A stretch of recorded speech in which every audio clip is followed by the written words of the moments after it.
Hello everyone and wonderful welcome to civil aspirant. दोस्तों यूपीएससी 2022 का notification निकल चुका है अभी और मैंने आपको इसके रिगार्डिंग जानकारी दे दी थी। जैसा कि मैंने आपको बोला था कि मैं आपको इस फॉर्म को सबमिट कैसे करना है इसके रिगार्डिंग भी आपको एक सेपरेट वीडियो बना के दूंगा। तो मैं आपको इस वीडियो के माध्यम से यही बताऊँगा कि आप इस फॉर्म को सबमिट कैसे कर सकते हैं, किस प्रोसेस के माध्यम से आप घर बैठ के अपने फॉर्म को सबमिट कर सकते हैं। आप में से बहुत से एस्पिरेंट अभी ई मित्र के माध्यम से भी भरवाएंगे तो आप वहाँ पे भी जा सकते हैं, लेकिन अगर आपके पास में लैपटॉप या फिर फ़ोन है तो आप आराम से इसको घर पे बैठ के भी भर सकते हैं। कैसे भरना है उसका रिगार्डिंग जानकारी आपको इस वीडियो में आराम से मिल जाएगी। दोस्तों अगर आप चैनल के ऊपर पहली बार विजिट कर रहे हैं तो चैनल को सब्सक्राइब जरूर कीजिएगा, क्योंकि यहाँ पर मैंने आपको हमेशा ऐसी ही इन्फॉर्मेटिव जानकारी दी है। यूपीएससी के रिगार्डिंग आपको सारी जानकारी यहाँ पे आपको मिल जाएगी। साथ में अगर आपने हमारा टेलीग्राम ग्रुप ज्वाइन नहीं किया है तो उसको पहले जाके ज्वाइन कीजिएगा, क्योंकि वहाँ पे आपको जो भी नोटिफिकेशन, जो भी यूपीएससी के रिगार्डिंग जो बेसिक जानकारी होती है टाइम पे मिलती रहती हैं और हम ट्राई करते हैं कि आपको सबसे पहले अपडेट हमारे द्वारा ही दी जाए। सो दोस्तों इसी सारी जानकारी के लिए आप हमसे जुड़े रहिएगा। और दोस्तों अब हम चलते हैं, इस वीडियो को शुरू करते हैं।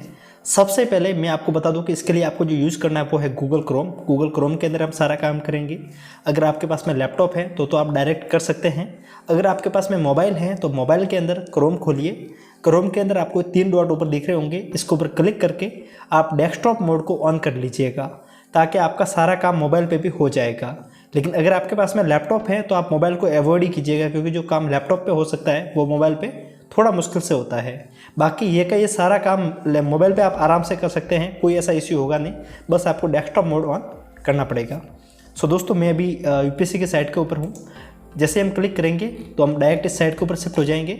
आपको नीचे में लिंक दे दूँगा, डायरेक्ट आप वहाँ पर क्लिक करके डायरेक्ट आप इस पोर्शन पर शिफ्ट हो जाएंगे। सो दोस्तों जैसे हम यहाँ पे आएंगे तो हमको जो ऑप्शंस देखने को मिल रहा है वो यहाँ पे एग्जामिनेशन नोटिफिकेशन एक करके ऑप्शंस देखने को मिल रहा है। हम यहाँ पे जैसे ही क्लिक करेंगे तो हमको 2 ऑप्शंस देखने को मिल रहे हैं, इंडियन फॉरेस्ट सर्विस के बारे में, और एक नोटिफिकेशन देखने को मिल रहा है सिविल सर्विस प्रीलिम्स एग्जाम 2022 के बारे में।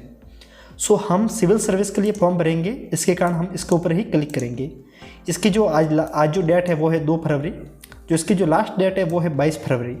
आप अगर ये सोच रहे हैं कि आप लास्ट के दिन बैठ के इस फॉर्म को भरेंगे तो बहुत बड़ी गलती करने वाले हैं। आपके पास में आज टाइम है तो आज इसको भरिएगा और इस वीडियो को अधिक से अधिक शेयर कीजिएगा।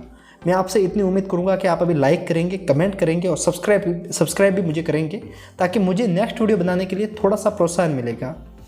दोस्तों इस वीडियो को हम कंटिन्यू करते हैं, उससे पहले एक छोटी सी जानकारी और ऐड करूंगा, उसके बाद में हम सीधी इसकी जानकारी को आगे ले जाएंगे।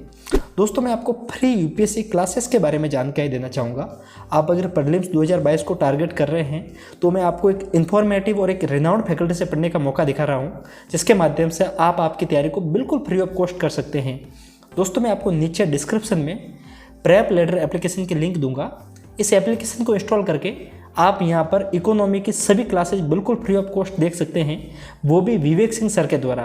विवेक सिंह सर जो कि यूपीएससी के एक रिनाउंड फैकल्टी हैं। अगर आप इस यूपीएससी की फील्ड में हैं तो आपने इस नाम को जरूर सुना होगा। इनकी बुकें भी मार्केट में बहुत ज़्यादा पॉपुलर हैं और एक ऑफलाइन कोचिंग का बहुत बड़ा चेहरा जिनसे आपको पढ़ने का मौका मिलेगा। दोस्तों इन क्लासेस को अवेल करने के लिए आपको एक कोड पूछा जाएगा, एक एक्टिवेट कोड। उस कोड के तौर पे आपको डालना है CA99। सी यानी सिविल एस्पिरेंट का C और A एस्पिरेंट का CA99 आपको स्क्रीन पे दिख रहा होगा। इस कोड को आप डालिएगा ताकि ये क्लासेज आपके लिए फ्री ऑफ कॉस्ट एक्टिव हो जाएगी। बिना कोड के आप इसको एक्टिव नहीं कर पाएंगे। एप्लीकेशन के ऊपर सामने आपको दिख जाएगा फ्री क्लासेस के बारे में। और दोस्तों इस एप्लीकेशन के ऊपर आपको एनसीईआरटी की समरी देखने को मिल जाएगी। अगर आपके पास में कम टाइम में एनसीईआरटी को रिवाइज करना चाहते हैं तो आप यहाँ से कर सकते हैं। फ्री में टेस्ट सीरीज देखने को मिल जाएगी, प्रीवियस ईयर के क्वेश्चंस देखने को मिल जाएंगे। और अगर आप सभी फैकल्टी से पढ़ना चाहते हैं तो आपको यहाँ पे कोर्सेज भी देखने को मिल जाएंगे, वो भी बहुत ज़्यादा कम प्राइस पे। यूपीएससी के रिनाउंड फैकल्टी से पढ़ने का मौका मिलेगा, वो भी बहुत कम प्राइस पे। एसएससी की फीस में आपको यूपीएससी के लिए पढ़ने का मौका मिल रहा है, तो इस बेहतरीन फील्ड को छोड़िएगा मत, बेहतरीन प्लेटफॉर्म को मिस मत कीजिएगा। सो आपके पास में एक अच्छा सा मौका है, यूज जरूर करना। और ये फ्री क्लासेज वाली बात आपको कैसे लगी इसके ऊपर आप एक बार कमेंट करके मुझे ज़रूर बताना। और ऐसी ही जानकारी आपको टेलीग्राम में आपको टाइम पे देता रहता हूँ, तो उसको ज्वाइन जरूर करना। सो हम चलते हैं, वीडियो को कंटिन्यू करते हैं। दोस्तों हम सिविल सर्विस एग्जामिनेशन फॉर्म को भरेंगे। सो हम क्लिक हियर पे क्लिक करेंगे और हमारे पास में ऑप्शंस खुल के आ जाएगा। यहाँ पे आपको जो देखने को मिल रहा है, यहाँ पे जो भी सारी जानकारी हैं वो एक बार आप देख लीजिएगा, ताकि आपको कोई भी इश्यू आगे ना आए। लेकिन मैं आपको जल्दी जल्दी बताना चाहूँगा कि इसमें जो आपको देखने को मिल रहा है, 2 फॉर्म आपको देखने को मिलेंगे। फर्स्ट फॉर्म में आपको आपकी बेसिक जानकारी सबमिट करनी है और सेकंड फॉर्म में आपको आपके डॉक्यूमेंट वगैरह अपलोड करने हैं, आपको पेमेंट करना है। इसकी लास्ट डेट मैंने आपको बता दी है। और ये फॉर्म आपके जो इंडियन प्रीलिम्स एग्जामिनेशन है, सिविल सर्विस एग्जामिनेशन है, वही फॉर्म आपके लिए वन विभाग जो कि आपके फॉरेस्ट सर्विस होती है, दोनों के लिए काम में आएगा। पर आपको इसको आगे सबमिट करना पड़ेगा कि आपको एग्जाम कौन सा देना है, क्योंकि जो इंडियन फॉरेस्ट सर्विस होती है उसके लिए एक एक्स्ट्रा क्वालिफिकेशन की ज़रूरत होती है। वही सिविल सर्विस एग्जामिनेशन के लिए आपके पास में सिर्फ और सिर्फ ग्रेजुएशन की रिक्वायरमेंट होती है। तो एक बार इस स्पेसिफिक क्वालिफिकेशन को देख लीजिएगा। एक स्पेसिफिक जो आपका बैकग्राउंड हो उसमें आपकी ग्रेजुएशन चाहिए इसके लिए। तो एक बार आप जाके इसका जो नोटिफिकेशन है उसको पढ़ लीजिएगा। अगर आपकी कमेंट आएगी तो उसके ऊपर मैं आपको एक सेपरेट वीडियो बना के दूंगा। मैं वीडियो की ड्यूरेशन ज़्यादा खींचना नहीं चाहूँगा, इसके कारण इसके ऊपर हम ज़्यादा बात नहीं करेंगे। सो दोस्तों, हम सबसे पहले पार्ट फर्स्ट पर क्लिक करेंगे। यहाँ पे आपको सारी जानकारी देखने को मिल जाएगी कि किस हिसाब से आपको अपलोड करना है। यहाँ पे फॉर्म में कौन सी भाषा आपको देखने को मिल जाएगी। सेकेंड थिंग, आपको जो इसकी इमेज वगैरह अपलोड करनी है उसको किस फॉर्मेट में अपलोड करना है, इसके बारे में जानकारी दी गई है। आपको जो आपके आइडेंटिटी कार्ड अपलोड करना है वो आपको PDF के फॉर्मेट में अपलोड करना है, इसके रिगार्डिंग जानकारी देखने को मिल जाएगी। इसकी क्वालिटी क्या रहनी चाहिए वो भी आपको देखने को मिल जाएगी। 300 KB से ज़्यादा नहीं होनी चाहिए और 20 KB से ऊपर होना चाहिए। पेमेंट आप कैसे कर सकते हैं उसके रिगार्डिंग जानकारी देखने को मिल जाएगी। ऑलमोस्ट आप इसको पढ़ सकते हैं। बाकी आपके पास में जब भी वक्त हो तो इसको पढ़ जरूर देना ताकि आपको कोई भी इश्यू नहीं आए। बाकी आप जो ईमेल आईडी यूज़ करेंगे उसको भी आप एक्टिव ईमेल आईडी यूज़ कीजिएगा ताकि आपको फ्यूचर में जानकारी मिल जाएगी। अब हम यहाँ पे क्लिक करेंगे, हमने इसको पढ़ लिया है और हम आगे बढ़ेंगे। दोस्तों, यहाँ पे मैं अपनी जानकारी इसके कारण सबमिट नहीं कर रहा हूँ क्योंकि मैं अपनी जो पर्सनल जानकारी है वो मैं सभी को नहीं दिखा सकता, क्योंकि आप लोग काफ़ी ज़्यादा लार्ज कम्युनिटी में हैं और हम एक साथ में मैं अपनी सारी जानकारी डिस्क्लोज नहीं कर सकता हूँ।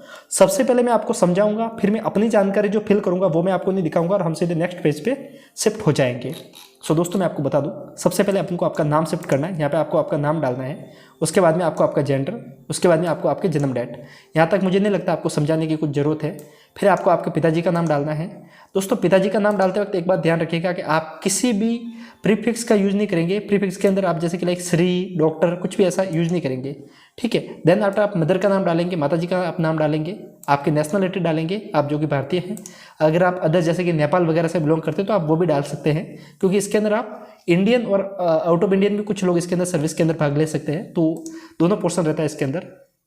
बाद में आपकी जो वैवाहिक स्थिति है, मैरिटल स्टेटस आप डालिएगा, मैरिड है, नॉन मैरिड है, इसके अंदर सारे ऑप्शंस आपको देखने को मिल जाएंगे। अगर आप फिजिकल हैंडीकैप है, अगर आपकी कोई भी डिसेबिलिटी है तो आप इसके ऊपर येस पे क्लिक करेंगे। अगर आप येस पे क्लिक करेंगे तो आपके सारे श्रेणी यहाँ पे खुल जाएगी। बट अभी अगर आप नो पे हैं तो आपको इसके लिए कोई भी ज़्यादा टेंशन लेने की जरूरत नहीं है। यहाँ पे आपका सबसे महत्वपूर्ण बिंदु यहाँ पे खुलता है, इसको आप थोड़ा ध्यान से देखिएगा क्योंकि यूपीएससी में यही आपके लिए सबसे ज़्यादा इंपॉर्टेंट रोल अदा करेगा लास्ट के पोर्शन में, जब आपका रिजल्ट आएगा तब। दोस्तों, आपको कम्युनिटी में जो आप भरेंगे, अगर आप जनरल से तो आप भर सकते हैं जनरल में, अगर आप EWS से आते हैं तो उसमें भरिएगा, ST SC में आ रहे हैं तो इसमें भरिएगा। लेकिन एक जो गलती नॉर्मल रूप से स्टूडेंट करता है वो होता है OBC में। OBC में क्या गलती करता है कि OBC जैसे आप खोलेंगे तो आपको यहाँ पे 2 ऑप्शंस मिलेंगे, creamy layer and non creamy layer. आप हाँ या ना में क्लिक कर सकते हैं। यहाँ पे जो बेसिक रूप से जो स्टूडेंट फॉर्म भरते हैं उनको यहाँ पे बहुत ज़्यादा समझ में नहीं आता है कि क्रीमी लेयर क्या होता है, नॉन क्रीमी लेयर क्या होता है। दोस्तों, अगर आपकी ईयरली इनकम, आपके फैमिली की ईयरली इनकम 8 लाख से ज़्यादा है तो आप क्रीमी लेयर में आएंगे, अदरवाइज आप नॉन क्रीमी लेयर में आएंगे। अगर आप नॉन क्रीमी लेयर में आते हैं तो आपको आपके जाति का जो सर्टिफिकेट होता है, कम्युनिटी सर्टिफिकेट, उसको आपको यहाँ पे सबमिट करना पड़ेगा, मतलब उसके नंबर को आपको सबमिट करना पड़ेगा। इसको आपको जो अथॉरिटी डिजिग्नेशन है उसके बारे में आपको लिखना पड़ेगा। यूजुअली SDM के द्वारा इसको सर्टिफाइड किया जाता है, तो उसको आप लिख सकते हैं। इसको नंबर कौन से होते हैं तो आप एक बार देख लीजिएगा, आपको नीचे आप ध्यान से पढ़िएगा, वहाँ पे आपको टोकन नंबर करके दिया जाएगा, उसको आपको लिखना है। ये कब आपके लिए सबमिट किया था, मतलब किस दिन आपने ये बनाया था, उसकी जानकारी आपको देनी है। उसके बाद में आपको यहाँ पे एक ऑप्शन दिख रहा होगा कि आप माइनॉरिटी है या फिर नहीं है। अगर आप हैं तो आप हाँ में लिखिएगा, अगर आप नहीं हैं तो आप नो में लिखेंगे। दोस्तों, अगर आप नहीं हैं तो आपको यहाँ पे कोई नेक्स्ट ऑप्शन नहीं दिखेगा। अगर आप हाँ में लिखेंगे तो आपको यहाँ पे रिलीजन के रिगार्डिंग सवाल पूछा जाएगा कि आप किस रिलीजन से बिलोंग करते हैं, अदरवाइज आपको नो पे क्लिक करना है। और अगर आप हाँ पे क्लिक करेंगे तो आपको यहाँ पे एक फीस के ऊपर भी रिलैक्सेशन दिया जाएगा, तो आप उसको भी आप देख सकते हैं। वो किसके ऊपर दिया जा रहा है, वो एक स्पेशल कम्युनिटी वालों को दिया जा रहा है, जो जैसे कि हम एक बार देख के पता करते हैं। आई थिंक इसमें कुछ भी ऐसा दिखने को नहीं है। जैसे कि आप देख पा रहे हैं, ये सिर्फ और सिर्फ फीस का जो एडमिशन के अंदर जो दिया जा रहा है वो ST SC और फीमेल कैंडिडेट को दिया जा रहा है। तो आप में से जो भी ST SC या फिर फीमेल कैंडिडेट है उनको कुछ भी फीस पे करने की जरूरत नहीं है। अदरवाइज आपको 100 रुपये पे करने पड़ेंगे इस फॉर्म के लिए। और अदरवाइज अगर आप गर्ल्स या फिर ST SC कम्युनिटी से हैं तो आपका चार्ज फ्री है। उसके बाद में आपकी शैक्षणिक योग्यता, आपने ग्रेजुएशन कर ली है या फिर करनी है उसके बारे में जानकारी देनी है। अगर आपने पास कर दिया तो आप फर्स्ट नंबर पर क्लिक करेंगे। अगर आप अभी अपेयरिंग में हैं, आप अगर फाइनल ईयर में हैं तो आप सेकंड पे क्लिक करेंगे। ठीक है, सो नाउ हम फर्स्ट पे क्लिक करता हूँ मैं। एंड देन आफ्टर आपको आपकी ग्रेजुएशन के सब्जेक्ट पूछी जा रही हैं।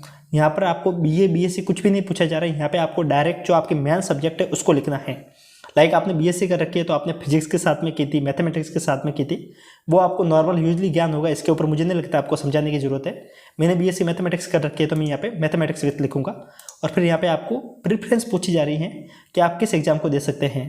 दोस्तों यहाँ पे आप देखिएगा, लाइक अगर हम यहाँ पे आप जैसे कि देख पा रहे हैं, मैंने आपको पहले बोला था कि जो आपकी स्पेसिफिक सब्जेक्ट होती है वो लोग फॉरेन सर्विस का एग्जाम दे सकते हैं। लाइक अगर हमने BA कर रखी है तो हम फॉरेस्ट सर्विस का एग्जाम नहीं दे सकते।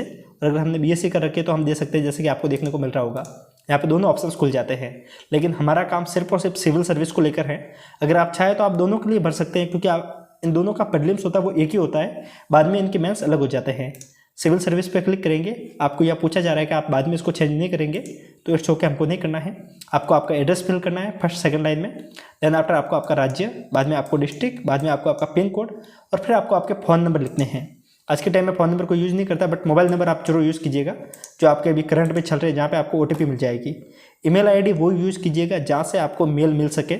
ऐसा नहीं कि कोई ऐसी ईमेल ID यूज़ कर देंगे ताकि आपको बाद में मेल ना मिले और उसके बाद में आप आगे की तरफ शिफ्ट हो जाएंगे और हम कंटिन्यू करेंगे और आगे बढ़ेंगे।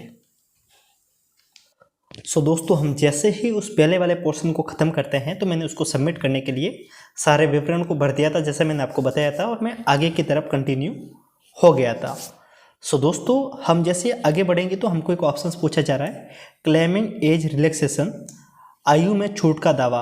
अगर दोस्तों आपने पहले अटैम्प्ट दिए हैं और अगर आपको लगता है कि आपको और अटैम्प्ट की ज़रूरत है, जैसे कि जो कम्युनिटी होती हैं, जनरल वालों को 6 अटैम्प्ट मिलते हैं, OBC को 9, और ऐसे करके अटैम्प्ट बढ़ते जाते हैं। वो आप आपकी कैटेगरी के अनुसार देख सकते हैं। तो वैसे मेरे पास में तो काफ़ी अटैम्प्ट है अभी, तो मुझे तो इसकी अभी ज़रूरत नहीं है। लेकिन जिसको इसकी ज़रूरत होती है तो वो इसका यूज़ कर सकता है। अगर आपको ज़रूरत हो तो येस, अदरवाइज नो। तो ये मुझे नहीं लगता, अगर आपने पहले फॉर्म भरा है तो आपको ये समझाने की ज़रूरत नहीं है। और अगर आप फर्स्ट टाइम या फिर सेकंड टाइम फॉर्म भर रहे हैं तो इसकी आपको रिक्वायरमेंट नहीं है। आगे बढ़ते हैं। अब यहाँ पे जो कुछ एक पोर्शन पूछा जा रहा है वो बहुत ज़्यादा इंपॉर्टेंट पोर्शन है, इसको हम अब ध्यान से देखेंगे।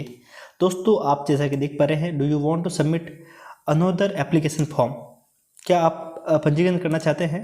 नो। क्या आप कोई एक और आवेदन पत्र पंजीकरण करना चाहते हैं? क्या आप और मतलब इसके सिवा भी कोई और सबमिट करना चाहते हैं? तो नो पे हम क्लिक करेंगे, हमें रिक्वायरमेंट नहीं है।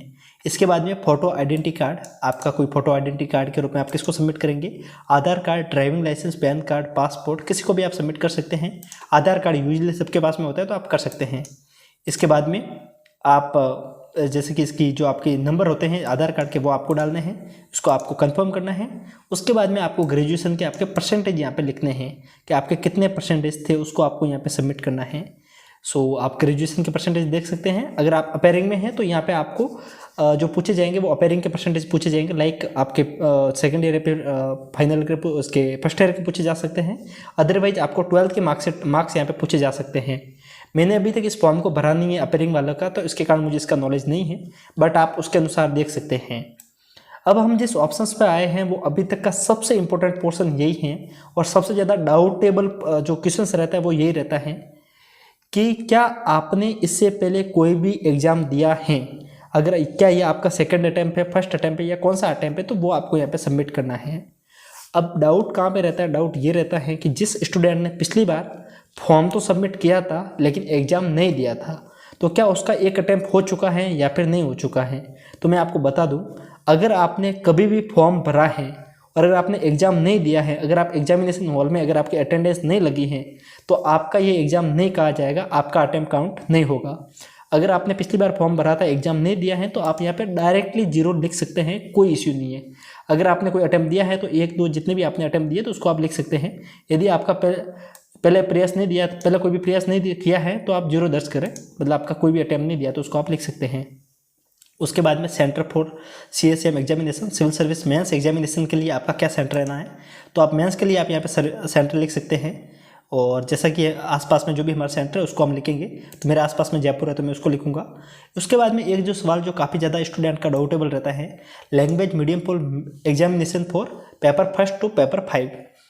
स्टूडेंट मुझे सवाल करते रहते हैं कि क्या हम मेंस में हमारे जनरल स्टडीज़ के पेपर इंग्लिश में दें और हमारे ऑप्शनल हिंदी में दे सकते हैं, या फिर हम हमारे GS के पेपर हिंदी में दें और ऑप्शनल इंग्लिश में दे सकते हैं क्या। तो आपको दोस्तों यहीं पे समझ में आ जाना चाहिए कि यहाँ पे अपन को दोनों मीडियम पूछे जा रहे हैं। GS का मीडियम हमको इंग्लिश या फिर हिंदी में किसी में भी दे सकते हैं, साथ में आप हमारे ऑप्शनल के जो हमारा पेपर है उसको भी आप किसी भी मीडियम में दे सकते हैं, दोनों ऑप्शंस हैं। तो सबसे पहले आपको आपका GS के मीडियम को पढ़ना है जो कि मैं इंग्लिश पढ़ूंगा, देन आफ्टर आपको ऑप्शनल में कौन सा वैकल्पिक विषय आपका है तो उसको आपको लिखना है। जितने भी UPSC ने ऑप्शनल हमको बता रखे हैं वो सारे यहाँ पे मेंशन है। तो आपका जो ऑप्शनल है वो आप आपके इच्छा के अनुसार जो भी आपने लिया है उसको लिख सकते हैं।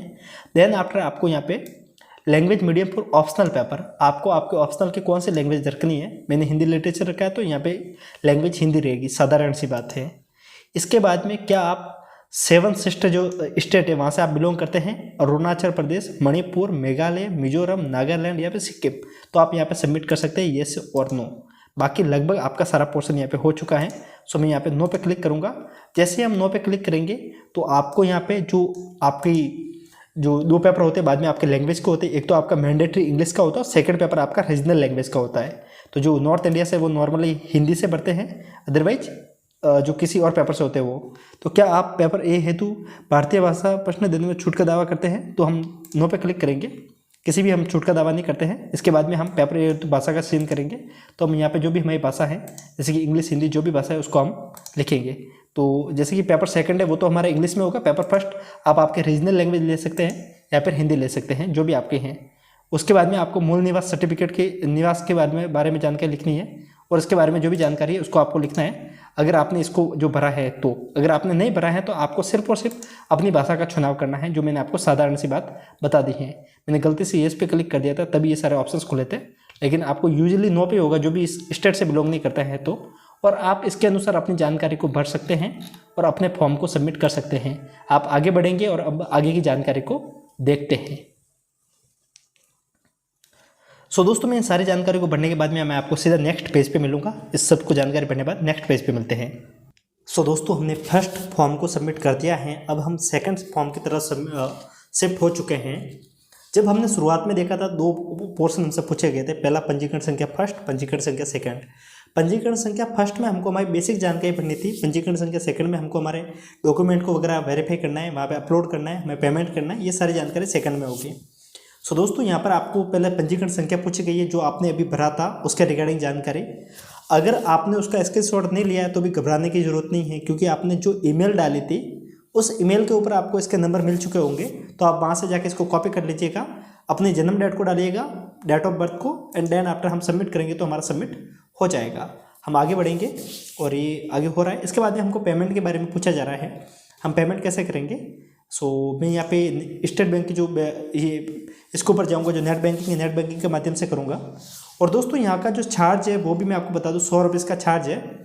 और मुझे जहाँ तक पता है शायद गर्ल्स के लिए इसका चार्ज आई थिंक माफ हो जाता है, मुझे फिक्स पता नहीं है, बट अगर आप गर्ल्स होंगे तो शायद आपका चार्ज माफ हो गया होगा, मुझे जहाँ तक उम्मीद है। बट आई थिंक जो इसका चार्ज है वो मैं आपको बता दूँ, 100 रुपीज़ इसका चार्ज है। और बाकी इसके अंदर और कोई यूज हो नहीं रहा है, मैक्सिमम सारा काम SBI से ही हो रहा है। तो हम आगे बढ़ेंगे और यहाँ से हमें जो पूछा जा रहा है नेट बैंकिंग के बारे में, इंटरनल बैंकिंग का हम यूज़ करेंगे और इसके आगे की प्रोसेस में आपको नहीं दिखा पाऊँगा। सो मैं अभी यहाँ से वीडियो को पॉज करता हूँ और डायरेक्ट सेकंड पोर्शन पे हम शिफ्ट हो जाएंगे।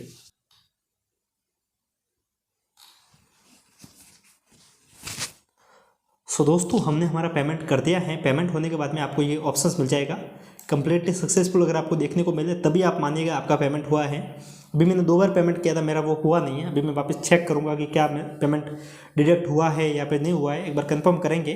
बट मेरा 2 बार कैंसिल हो चुका था, तो एक बार इसको आप देख लीजिएगा। सो हम यहाँ से सक्सेसफुल हो चुका है। अब हम कंटिन्यू आगे बढ़ेंगे। जैसे हम आगे बढ़ेंगे तो हमको हमारा फोटो वगैरह अपलोड करने के बारे में जानकारी पूछी जा रही है, जो हम नॉर्मल है आप इसको कर सकते हैं। और यहाँ पे जैसे कि कुछ एक जानकारी दे रखी है कि कौन से फोटो एक्सेप्टेबल है और कौन से नहीं है। जो एक्सेप्टेबल है वो आप देख सकते हैं कि जो नॉर्मल फोटो होगा वो एक्सेप्ट होगा, जो साइन होंगे वो भी एक्सेप्ट इस टाइप के होंगे तो हो जाएंगे। बाकी अगर आप इस टाइप की कोई फोटो अपलोड करते हैं, इस टाइप की कोई फोटो अपलोड करते जो ब्लर होती है, बिल्कुल छोटी होती है, तो भी आपकी नहीं मानी जाएगी। ब्लर होगी तो भी मानी नहीं जाएगी। जो सिग्नेचर होंगे वो भी बिल्कुल क्लियर पेज पे होंगे तो मानी जाएंगे। इस टाइप में, इस टाइप की कोई भी जानकारी नहीं मांगी जाए अपलोड होगी। बाकी यहाँ पे जो जानकारी देगी वो भी आप देख लीजिएगा कि जेपीजी फॉर्मेट में होना जरूरी है फोटो वगैरह। बाकी इसकी जो साइज है वो भी देख लीजिएगा, 300 मेगापिक्सल चौड़ाई और 350 मेगापिक्सल ऊंचाई, मतलब कि ओवरऑल इसको एक 1:1 के रेशियो में इस फोटो को लेना है।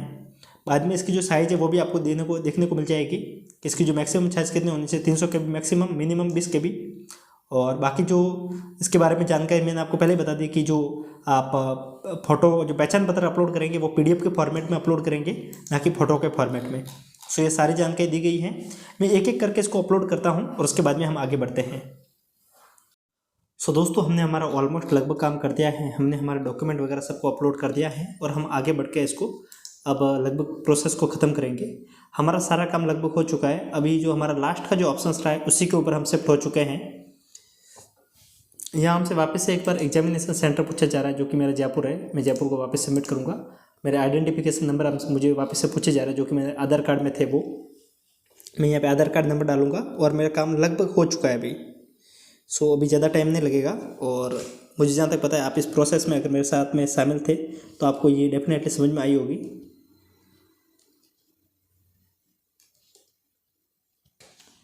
सो दोस्तों, लगभग मेरा सारा काम हो चुका है। अब यहाँ से मुझे डिक्लेरेशन फॉर्म पे घोषणा पत्र पे क्लिक करना है और मेरा सारा काम हो जाएगा। यहाँ पे मुझे आई हैव डिक्लेयर की जो मैंने जो लिखा है उसके अंदर लगभग पूर्ण रूप से सत्यता के साथ में मैंने लिखा है। और इस सब ये नॉर्मल से जो फॉर्मेलिटी है इसके ऊपर मुझे क्लिक करना है। एंड जैसे ही ये सब कुछ करने के बाद में मेरा काम हो जाएगा। और यहाँ पे मुझे एक बार प्रिंट के लिए ऑप्शन पूछा जा रहा है यहाँ देखने के लिए, तो मैं यहाँ पे वापस से देख सकता हूँ, जो कि क्लिक करके नॉर्मल प्रोसेस है, आप भी देख सकते हैं या फिर इसको आप प्रिंट करवा सकते हैं। सो दोस्तों, मैंने लगभग ऑलमोस्ट सारा काम आपको बता दिया है कि किस हिसाब से आपको फॉर्म को सबमिट करना है। फिर भी अगर आपको कोई दिक्कत आए तो मैं आपको भी स्क्रीन पर एक नंबर शो कर रहा हूँ। ये टोल फ्री नंबर है, ये UPSC का नंबर है। मुझे नहीं पता कि आप में से कितने लोग इन सारी जानकारी को जानते हैं, पर आपने अगर इसका रिगार्डिंग कोई भी वीडियो देखेंगे तो आपको ये जानकारी कोई नहीं देगा। ये UPSC ने पिछले साल नंबर दिए थे, तो वहाँ से मैं आपको नंबर बता रहा हूँ। आपको अगर कोई भी प्रॉब्लम आए इस फॉर्म को सबमिट करने में तो इसके ऊपर आप कॉल करके अपनी जानकारी को वहाँ पे दे सकते हैं, ताकि आपको और भी वो समझा देंगे। फिर भी अगर आपको कोई भी दिक्कत आए तो आप टेलीग्राम ग्रुप को ज्वाइन कर लीजिए। वहाँ पे आपको हमारा जो एक डिस्कशन ग्रुप है वहाँ पे आप जुड़ जाइएगा।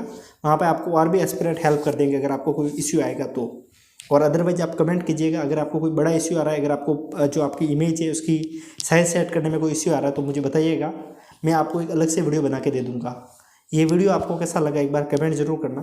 फ्री क्लासेस के लिए प्रेप लेटर एप्लीकेशन को इंस्टॉल भी जरूर करना, जिसकी लिंक आपको नीचे मिलेगी। और दोस्तों, ऐसे ही जानकारी के साथ में हम दोबारा मिलेंगे। अगर आपको कोई UPSC की बुक्स वगैरह मंगवानी है तो नीचे मैं आपको एक बुक शॉप वाले के नंबर भी दे दूंगा, जहाँ से आप इस बुक्स को मंगवा सकते हैं। इसके सिलेबस के रिगार्डिंग कोई भी जानकारी चाहिए तो टेलीग्राम ग्रुप को ज्वाइन कीजिएगा। आपको ऑलमोस्ट जितनी भी जानकारी है वो आपको टेलीग्राम ग्रुप और चैनल के माध्यम से मिल जाएगी। और ऐसे ही बेहतरीन जानकारी और अपडेट के लिए चैनल को सब्सक्राइब जरूर कीजिएगा। हम फिर मिलेंगे, तब तक के लिए जय हिंद साथियों। दोबारा मिलते हैं। शुक्रिया।